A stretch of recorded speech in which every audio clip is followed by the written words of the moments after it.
Nicky Stees here. Like I said, these live impromptu streams have been gaining some traction on my channel, so I'm going to do another one. I was just thinking about it. I was watching a video from the NFL Throwback channel. It was about the wildest in-season collapses. It was posted right for the start of last season, so it's still relatively in date. So this isn't out of date or dated or anything, but I was watching it thinking about there were several teams from that 2008 season that made this list. That being the Dallas Cowboys, we beat 44-6 in week 17 to make the playoffs, being my team, the Philadelphia Eagles, the Tampa Bay Buccaneers, more on them in a second, and how they played a role in the conference championship game. And with the New York Jets, who had a lot of wild ish going on between on the field and off the field preseason drama. But man, I just started thinking about, man, the 2008 season, man. That was the wildest season of my lifetime, bro. No, seriously, I really was. Because I'm 30 years old, and throughout my lifetime, I really started following in the early 2000s. And there have been some memorable seasons throughout. The '03 season stood out to me. You had, like I said, the 2008 season was a crazy one. 2011, the NFC was loaded. You had those seasons. Your 2015 NFL offseason was like the first real offseason with a ton of trades, which kind of started the trend to where we're at now with constant trading throughout football. I mean, there's several seasons that come to mind in terms of crazy seasons. But 2008, man, where do we begin with this one? There was just so much going on between truly the crazy stuff started during the preseason, particularly when a certain quarterback who had retired during free agency in 2008 decided he was going to come back and play again. That being Mr. Brett Favre. Because Favre had said that, hey, look, I'm retiring, man. He retired. The Green Bay Packers were officially hell bent on, hey, we're turning the keys over now. And sure enough, that's exactly what they did. They turned the keys over to Aaron Rodgers. Then all of a sudden, as training camp's getting started, announcement breaks that Brett Favre is going to unretire and he's going to come back to the NFL. And sure enough, it looked like he was returning back home to Green Bay, to the Green Bay Packers, where he had spent all but his rookie season up to that point. His rookie season, he was back up in Atlanta. He had a little bit of playing time, but he didn't really fit in well with the Falcons culture, so they shipped him off to Green Bay. He became a superstar with the Packers. And then, it looked like he was going to come back. But the Packers had ultimately made up their minds and decided, look, we've moved on. When you retired, we decided we're turning the keys over to Aaron. We drafted him 3 years ago. He spent the first 3 seasons of his career as a backup. So they told Favre, hey, we're turning the keys over to Aaron. Thanks for everything we did, but sorry. And then Favre wanted out. He initially wanted to go to Minnesota, but at the time the Packers wouldn't allow it. So they looked for other options to trade him to a non-division rival. The 2 teams that were willing to make a deal were the New York Jets and the Tampa Bay Buccaneers, who had made the playoffs the previous season, but felt they needed that upgraded quarterback. And Chucky, referring to John Gruden, was a fan of Favre. Hey, what's up, Zy? Hope you're doing good. Got Lone Huskies, a Bears fan, coming in the chat. And then you had that right there. You had, what is up? Hope you're doing well. You had Brett Favre. You got Pook in the chat saying hello. And we got to, you guys, thanks for stopping by. I'm just here talking about, reflecting on the 2008 NFL season. All the craziness that happened from the drama before the start of the season with the Packers and Jets to the season itself. Bunch of crazy twists and turns and team records. Team momentum shifting mid-season. A lot of crazy stuff going down. But it all started during the preseason with that infamous Brett Favre trade to the New York Jets, like I was saying, it was down when the Packers made it clear to Favre we're turning the keys over to Rodgers and Favre wanted out. They were looking for a trade partner that wasn't a division rival because Favre initially wanted to go to the Vikings, but they're like, nah, not happening. So they were like, hey, look, we'll send you somewhere else. So the Jets and Bucks were the teams that offered. So the Jets sent a conditional draft pick to them. They cut Chad Pennington, who had been their quarterback up to that point, so they could make room for Favre to come in. They gave Favre a big contract. Then Chad Pennington went and signed with the Miami Dolphins, who were division rival of the New York Jets. And at the time, the Dolphins were fresh off a 1-15 season without any real quarterback. So then that opened the door for them to bring in Pennington. And then the Dolphins ended up having themselves a good season that year, going 11-5, winning the AFC East, which was the last time they did so. And speaking of the AFC East, it was also crazy that you had Tom Brady got hurt week 1 that year against Kansas City. Mind you, this was the 2008 Kansas City Chiefs, not the ones of now. I think Herm Edwards was still their coach at the time. And yeah, Brady got hurt. He took a shot below the knee week 1, similar to what happened to Carson Palmer in that playoff game between Pittsburgh and Cincinnati a few years prior to this. So Brady goes down. He's out for the season. The division's now open. And this, mind you, this was 1 year after the Patriots' almost perfect season. So they still had Tom Brady. They still had Randy Moss. Belichick was still the coach. They still had most of their key players from the year before. So everyone thought they were favorites to maybe get back, be the first team in years to win the Super Bowl year after losing it. Which, spoiler alert, the Patriots would end up doing that. Super Bowl 52, when we beat them, they came back and won Super Bowl 53 against the Rams, but that's beside the point. A decade earlier, Brady goes down, the AFC East is wide open, and you had the Jets, Dolphins, and even the Buffalo Bills, they started off that season strong. Now, this is where we get into reflecting back on the crazy part of the season, because the first half of the season and the second half of the season were basically a tale of two different NFL seasons as far as teams go. Because I remember this. You had the Buffalo Bills. Now let's take a look. I'm going to Google search this real quick. Buffalo Bills 2008 record. Because I remember they started off the season hot with Marshawn Lynch as their running back. You had Trent Edwards. I mean, it was kind of wild. They started off that season 7-. Come on, Google. You got to show me the 2008 Buffalo Bills.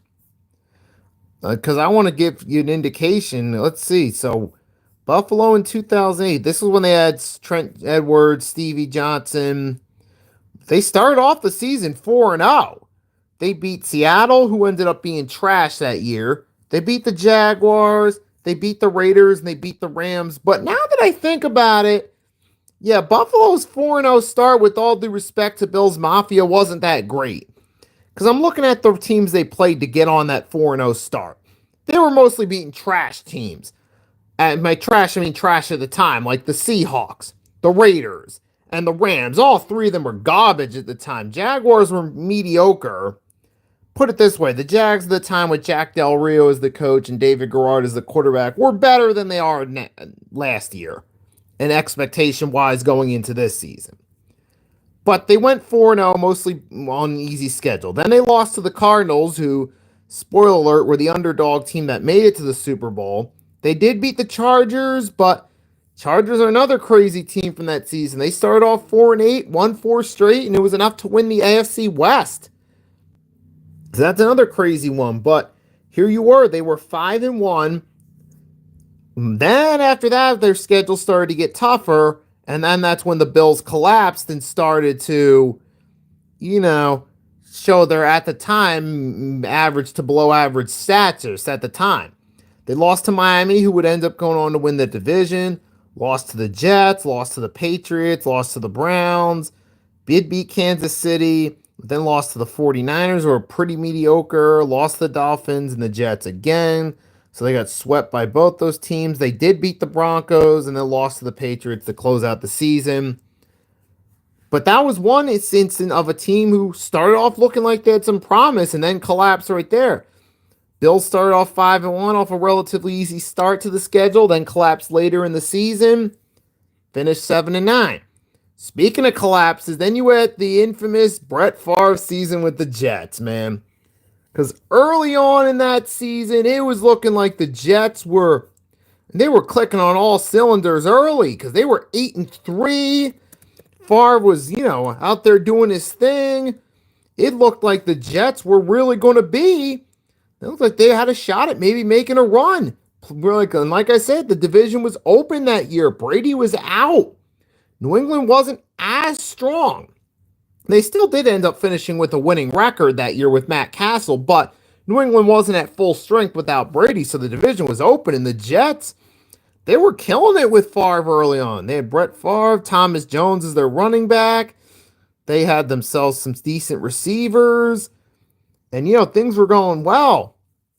They destroyed the Arizona Cardinals, and they were smooth. I mean, they started at 3-3, but then they got rolling around Halloween time, beating Kansas City, beating Buffalo. They did beat the Patriots at Foxborough on a Thursday night game in OT, and that's when they were 7-3, and everyone thought, holy smokes, the Jets could actually do something. Then the following week, right around Thanksgiving time, they destroyed the, at the time, 10-0 Tennessee Titans. Yes, I'll repeat that. The Tennessee Titans, with Kerry Collins filling in, a rookie Chris Johnson, were 10-0. And the Jets dismantled them 34-13. They were 8-3, and you thought at that point, we're going into the home stretch. The Jets might be contenders with Brett Favre. They might be able to they might be competing against the Steelers in the conference championship, or maybe the Titans. Although the Titans kind of, as the season went along, even though they were 10-0, they kind of felt like a fluky 10-0. It felt like, yeah, they're 10-0, but the Titans are that fool's gold team that's going to get bounced in the playoffs. The Jets going in that home stretch were looking like legit contenders, like they could win the AFC East, maybe get the 3 seed, but they looked like it would be a favorable advantage. But instead, came the month of December. Favre got injured. He tried to play through the injury. He started throwing more interceptions than touchdowns. Their point differential dropped in December.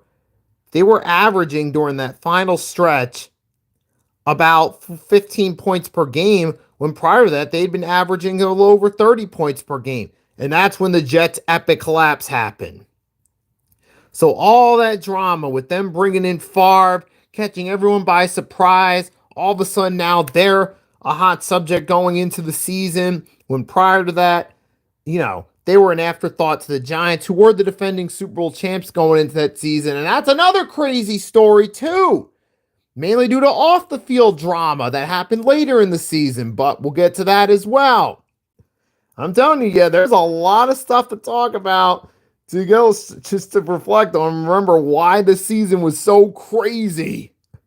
But yeah, ultimately the Jets collapsed, finished 9-7, losing week 17 to the Miami Dolphins at home, 24-17 in December at home, when the Dolphins were being forced to play in the cold, and the Jets lost, and that's how their season ended. And more embarrassingly, for a team that was 8-3, looking like they could be legit contenders, you lost to the team quarterbacked by the quarterback you cut to bring in Brett Favre. So ultimately, that was the Jets season in a nutshell. One big tease, ultimately to be let down. Brett Favre finished 22 TDs and 22 interceptions. Most of those interceptions came late during that collapsing stretch. But, man, that was right there. That was one big story. And while we're still on the subject of collapses, another team in the AFC, the Denver Broncos, this was the final season under Mike Shanahan, because going into the season, they had missed the playoffs twice. Shanahan was still the head coach. He was still about a decade removed from those 2 Super Bowl wins with Elway, so he still had that seniority there. And this was the 3rd season with Jay Cutler. They started off the season Who was it? They kind of had, this was a roller coaster season because they started 3-0. They did beat the Chargers and the Saints, which were a bit surprising at the time. And then eventually they were at 4-1 at one point. Then they dropped 3 straight to Jacksonville, New England, and Miami. Fell to 4-4.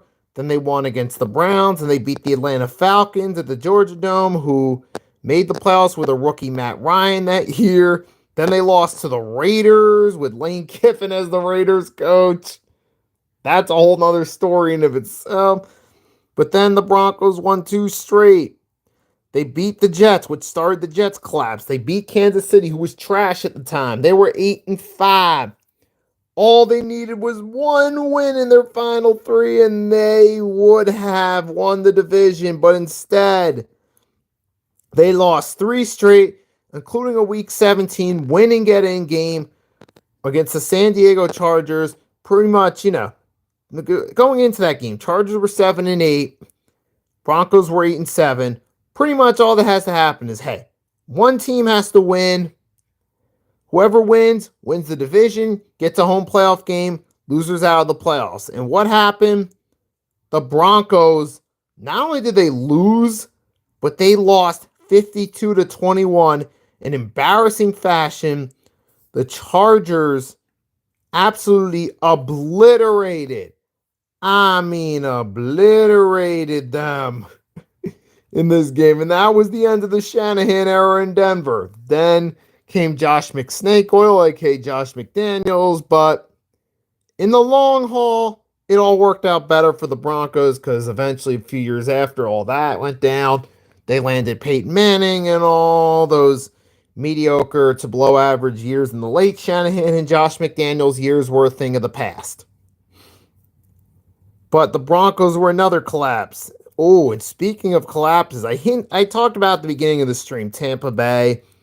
Tampa Bay was another one who indirectly played a role in the Philadelphia Eagles, Arizona Cardinals NFC Championship game happening. Now let's break this one down. This is where we start. You already had, like I said, the Broncos late season collapse. All they had to do was win one of their final 3. They won the division. Then you get the Jets, who, we're looking like they could be Super Bowl contenders at their 2 big wins. Then they collapse. And then after that, you get the Bucs. Here's their collapse. They start off the season, though, 9-3. They were looking like they might actually be a top flight team in the NFC. Even though they didn't have a consistent quarterback, they still had a pretty stable core. I mean, you had at the time, you still had a Cadillac Williams was there. They had Aqib Talib was drafted. They had Antonio Bryant, Michael Clayton, Joey Galloway. They had themselves a decent team. Even on the defense, you still had Rondé Barber was still there. Derek Brooks was still there. And, it was looking pretty solid for them. You had rookie Aqib Talib. I mean, it was looking pretty smooth at the time for the Bucs.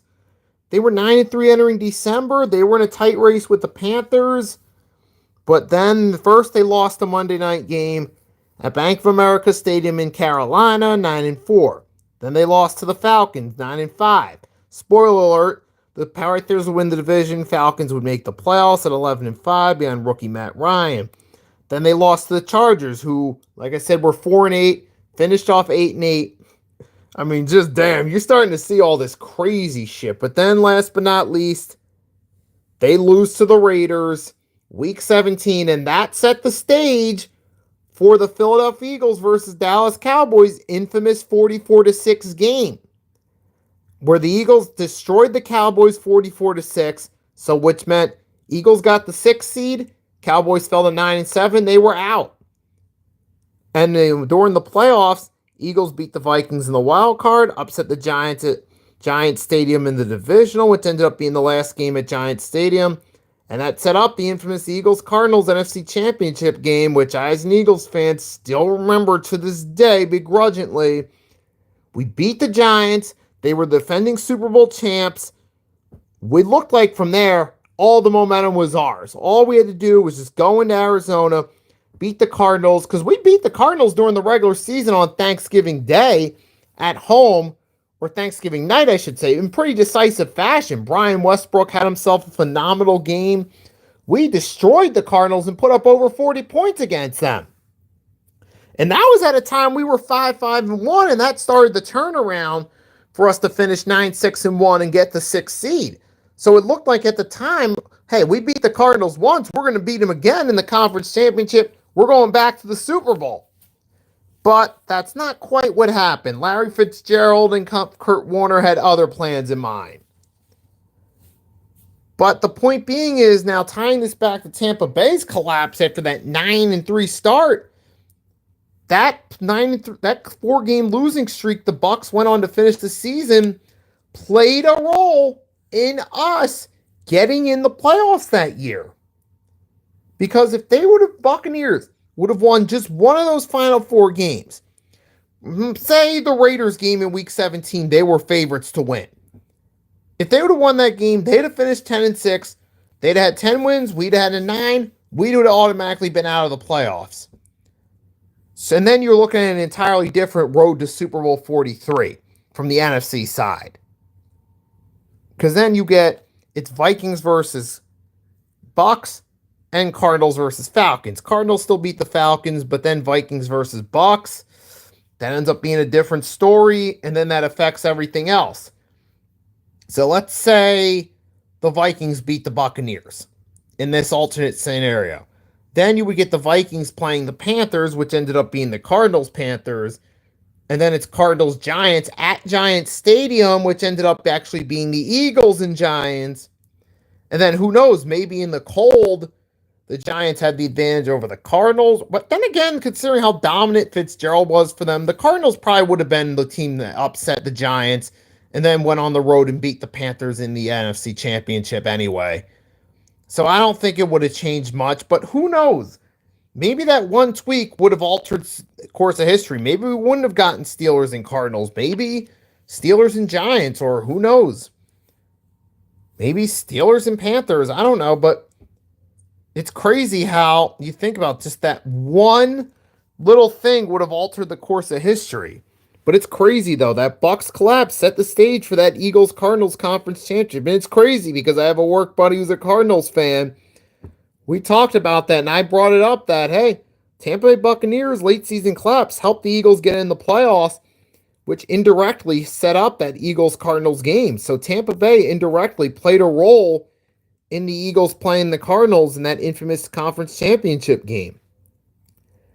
And not to mention, speaking of late season collapses, the Dallas Cowboys were another one who started off the season red hot and fell apart late in the season. Because the Cowboys early on, they were looking like they were going to be the true class of the NFC. Early on, it was looking close between them and the Giants for the NFC East. They started off 4-1. They lost to the Cardinals, but then they lost to the Rams. They were 5-4, but then they won 3 straight against Washington, 49ers, Seahawks. They were 8-4. Then they lost 3 of their final 4, including that 44-6 game where my team, the Philadelphia Eagles, destroyed them. And that's another one right there. So just thinking about this right here. Let's put it this way. I just listed at least 4 mid to late season collapses in one NFL season that completely altered the playoff picture for that season. You had the Dallas Cowboys, 8-4, finished 9-7. We destroy them week 17 to knock them out of the playoffs. Tampa Bay Buccaneers, 9-3, lose 4 straight, completely out of the playoffs. Out in the AFC, the Jets, 8-3 start, 9-7 finish, completely missed the playoffs when they were looking like contenders after that 8-3 start. And then you got the other one, the Denver Broncos, 8-5 in a terrible division. All they needed was just one more win, and they would have won the AFC West. But instead, they lose and completely miss out on the playoffs. So that's crazy in and of itself right there, that you get 4 late season collapses that completely alter the playoff picture for that season and set the stages for what was to come. You had the Jets pretty much helped the Dolphins get in, have their one home playoff game of the 21st century, which, spoiler alert, they got destroyed by the Baltimore Ravens. Ravens would play the Steelers in the AFC Championship game that year. And then you get the crazy underdog run of that season. The Arizona Cardinals, the team that nobody expected going into that season. If you would have simulated franchise a whole season, that 2008 season in Madden 09, say 4 or 5 different times, simulate the regular season, see what the playoff picture looks like 4 or 5 times. Chances are, not one of those 5 times you simulate, the Arizona Cardinals would have been simulated to make the playoffs at all. You would have probably, out of those 5 times, had the Dallas Cowboys make it 4 out of 5 times. You probably would have had the Bucs maybe 2 or 3 out of those 5 times. You would have had the New York Jets, if it was the DLC with Favre on the roster, maybe at least a couple times out of those 5 times you would have simulated it, make the playoffs. But none of that happened. All of a sudden, the Arizona Cardinals, the team with no expectations, that nobody was predicting going into the season to win anything significant. You were thinking maybe at best 7 wins at best, maybe, for the Cardinals. And that was a best case scenario between, NFL analyst predictions, fans' expectations, Madden franchise simulations expectations. I mean, nobody was thinking of the Cardinals in any way, shape, or form being a team that was going to make the playoffs, let alone have a winning record, and not even that, but actually make the Super Bowl. Nobody was thinking that. You were thinking maybe 7 wins at best, being generous. But it happened. Kurt Warner stepped in for Matt Leinart after Leinart had a putrid preseason game, throwing 4 interceptions. He stepped in, took over for them, and sure enough, 9-7, make the playoffs. Then Larry Fitzgerald had one of the greatest playoff runs ever.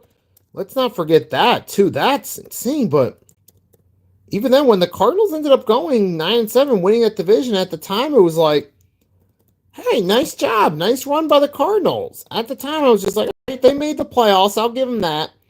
They exceeded expectations. And then they went on, they beat the Falcons the opening round. You're like, all right, that was a good game. Good job by the Cardinals. They made it to the divisional round. A nice little Cinderella run, but this is where it all comes to an end. They're going to play the Panthers. The Panthers had Jake Delhomme, not the best quarterback, but a guy who had started 2 conference championships, started in a Super Bowl. You had John Fox, who was there the entire time. You still had Steve Smith Sr., a future Hall of Fame wide receiver. You had, you had the core there. You still had a good running game for them. So you're thinking, all right, Panthers will beat them. The Cardinals had a nice little run, but this is where it comes to an end. But then the opposite happens. Jake Delhomme turns into a turnover machine. Larry Fitzgerald and Kurt Warner ball out. The Cardinals decimate the Panthers, and they're headed to the NFC Championship game. We're like, all right, nice little run, but tomorrow we got the Eagles-Giants. Whoever wins that game will beat the Cardinals and make the Super Bowl. Then the Eagles beat the Giants, and you're thinking, all right, this is it. Cardinals, nice run, but this is where it comes to an end. Eagles are going to beat you guys. They destroyed your asses on Thanksgiving night. They're going to do it again. But then the Arizona Cardinals, Larry Fitzgerald, once again, they find a way to get another big win unexpectedly. And he just destroyed our team there. He had 9 catches for 152 yards, and he had 3 touchdowns in the first half. Then the Eagles came back. They did take the lead at one point, but then the Cardinals retook the lead and closed out the deal there. And then next thing you know, the Arizona Cardinals had that underdog run to the Super Bowl with Larry Fitzgerald having one of the greatest postseasons of all time. And they were the ones making the Super Bowl. It's kind of similar to what happened a few years back when the Bengals made it to the Super Bowl. Hadn't been to the playoffs since 2015, 2021. They win their division. They do beat the Raiders. But you know what? I'll compare, for those of us that, I'll compare it to what the Bengals did a few years back, if anything. Because that was very similar now that I think a lot of parallels. A team that won their division unexpectedly. We gave them credit for winning so at the time. It's like, all right, nice on Cinderella run to win your division. They win in the wild card round at home, which was kind of at both cases had the, all right, nice little run, but it'll come to an end the divisional round. They win an upset on the road in the divisional round. You're like, all right, nice run, conference championship, but you're going against a much better team. This is where it ends. Nope. Both times around, 2021 with the Bengals, 2008 with the Cardinals, respectively, they shock everybody. Make those big runs. Make those unexpected runs to the Super Bowl. And man, then you got Super Bowl 43. It ended up being an awesome game itself. You had the infamous James Harrison interception where he ran from one end zone to the other. And then you had the late touchdown catch by Santonio Holmes pictured in the thumbnail to this stream that helped the Steelers retake the lead after the Cardinals took the lead in the fourth quarter, and then the Steelers closed the deal. But, man, that ended up being a really good game, too. And not to mention, it was John Madden. Rest in peace, John Madden. It was his last game as a commentator before he retired from the football world. So that's also another reason Super Bowl 43 is memorable, man. But the more I think about it, I spent a whole half hour talking about that 2008 season and just all the crazy stuff that happened. Not to mention, you had the Tennessee Titans getting home field advantage going into the playoffs with Kerry Collins as their starter, beating out the Colts for the division with a 13-3 record where the Colts were 12-4. Chargers being 5-8 and then winning the 3 straight to win their division. Upsetting the Colts at home with Darren Sproles having a monster game in the wild card round. Oh, man, just a lot going on. The Brett Favre drama of him leaving Green Bay to the Jets. And, oh, God, the Brett Favre drama. The infamous Jen Sturger incident, which the less said about the better. All I'm going to say is I feel bad for Jen Sturger because that completely ruined her career. But Brett Favre, I'll say it. As great as a quarterback as he was, not exactly a classy human being. That whole Jen Sturger incident just being one example. So it's an unfortunate shame for Jen Sturger she had to go through that. And shame on Brett Favre for it. But then, now moving right along, you had that. You had T.O.'s fallout with the Cowboys late in the season when they dropped 3 of their last 4. T.O. was becoming vocally upset in press conferences. That led to the Cowboys cutting ties with him during the offseason. Him going to Buffalo 2009. You had Carson Palmer getting injured, which led to Ryan Fitzpatrick taking over for the Bengals. That infamous Eagles-Bengals tie mid-season in November. I mean, there was a lot of interesting shit that went down that season, bro. Like I said, ties, late season collapses, Eagles turnaround after a 5-1 start, Chargers turnaround, winning the AFC West in a weak division with an 8-8 record, but still a turnaround after a shitty start. A lot went down that season, man. I mean, for my money, I'd say 2008 truly was the craziest NFL season of my lifetime, man. I mean, we know, look, that mid-season collapses happen all the time. Late season collapses, all that. That's common in football. It happens. All teams go through it. But, man, 2008 was just the king of mid-season collapses for the NFL that year because it happened with so many teams. I mean, it happens every season, but 4 mid-season collapses in one season is insane.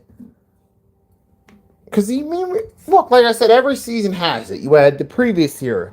The Detroit Lions had it after a 6-2 start, a 7-9 finish. You had '09. The Steelers started like 8-3, finished 9-7, missed the playoffs.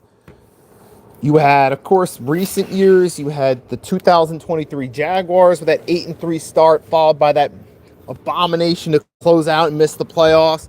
My team, the Eagles, that year started 10-1, only won 11 games, got bounced in the wild card round by the Bucs, but we did make people forget about it last season by winning the Super Bowl. So that 23 season collapse is behind us now. But yeah, the point I'm getting at is, it happens all the time. You see it every season. 2022, the Dolphins had a big start and they epically collapsed and had to sneak in as the 7th seed, which, if not for that extra seed, they wouldn't have even made the playoffs. What else? 2024 collapse. The Atlanta Falcons had a little bit of a collapse. They were looking like they were going to win the NFC South, and they fell apart late in the season. You had that collapse right there. And you didn't really have any like big collapses in 2024. Not that I remember.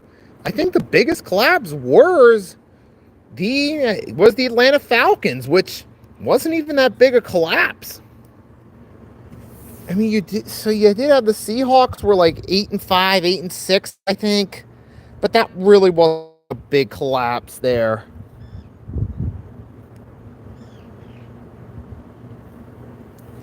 You had that, but football collapses happen every season but that 2008 season, man, that's just the king of late season collapses, bro. You don't see that every day.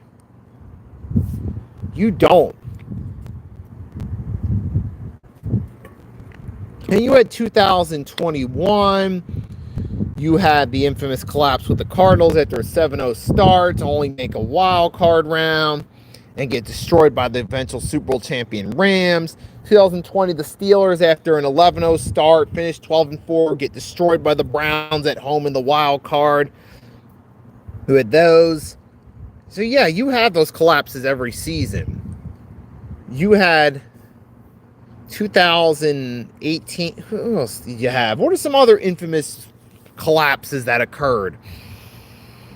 Some other infamous mid-late season collapses that either altered the playoff picture or knocked a team completely out of it. Like I said, I think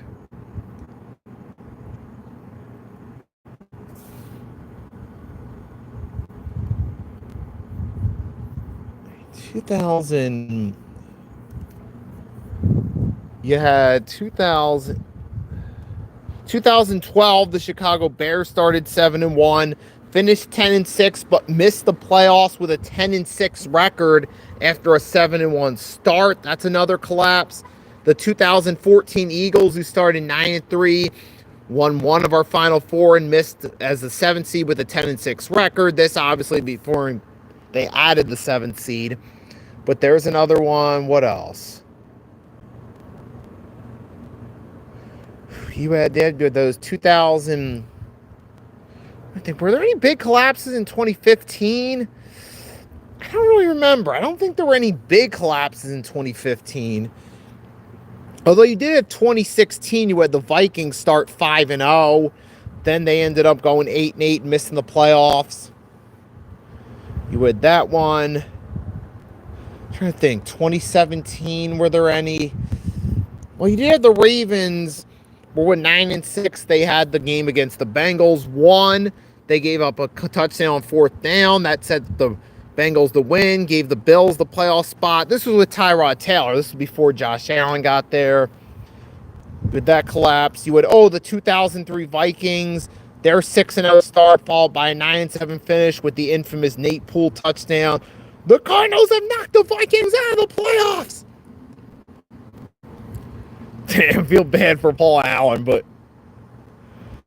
yeah, those are some infamous collapses, man. So, point being is, you're always going to see those late season collapses, but then you also get those mid to late season turnarounds too.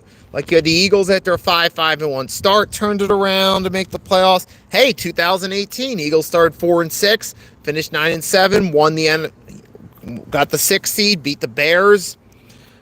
And then you had that. You had, what else? There's some other. You had the Colts, I think, started 1-5 that year or something, then rattled off a bunch of wins, made the playoffs as the 6th seed in the AFC, destroyed the Texans in the wild card round. You get those. I mean, yeah, you get those midseason turnarounds too. You had the Rams did it back-to-back seasons the last couple years where they were looking pretty dead in the water. Then they won a bunch of games in December to sneak in the playoffs. You had that, yeah. Last year the Rams snuck in, won the NFC West, beat the Vikings in the wild card. 2023, they snuck in as the 6th seed and played the Lions in the Lions' first home playoff game since the 90s. So you get those midseason turnarounds as well. What are some other infamous midseason turnarounds that happen? I think some recent ones. Oh yeah, the 2022 Jaguars starting off, what was it, 2-5 or 3-6, and then going 10-7 and to win the AFC South. There was another infamous turnaround. What are some other ones? Kansas City in 2015 were like 1-4. They finished off in the wild card as the 5 seed against the Texans. So it happens throughout football, man. But man, you had 2008. You had a couple midseason turnarounds, Chargers and Eagles, and a lot of collapses. But plus, you had also all those shock teams like the Titans and the Cardinals. You had the drama with Brett Favre and the Packers going to the Jets. You had the drama with T.O. and the Cowboys. You had the infamous Tom Brady injury. Oh my gosh. You had, yeah, the Steelers. You had the Ravens first year turnaround with Harbaugh. The Falcons first year turnaround with Matt Ryan after the Michael Vick saga. I mean, you had a lot going on in the NFL world that year. You had Alex Smith got injured in preseason, out for the year. And this was early in Smith's career when he looked like he was going to be a bust. And then the 49ers ended up going 8-8 and just narrowly missing out on the division. And then it looked like that Alex Smith career was done. I mean, just, oh my God, you had a lot going on that season. The Dolphins going from 1-15 in 2007 to 11-5. Like I said, the Jets late season collapse. Bills starting off 5-1 off an easy schedule only to fall apart. I mean, just so much. So many crazy twists and turns. It was a roller coaster season that I don't think we're ever going to see anything like that in our lifetime. Because we're going to see season turnarounds. We're going to see trades. We're going to see late season collapses. That's just part of football. You're going to see underdog teams. You're going to see teams expected to be Super Bowl contenders that are mediocre instead. It happens all the time in football. So all those little elements I just listed itself are going to happen. But I just don't think in my lifetime I've ever seen more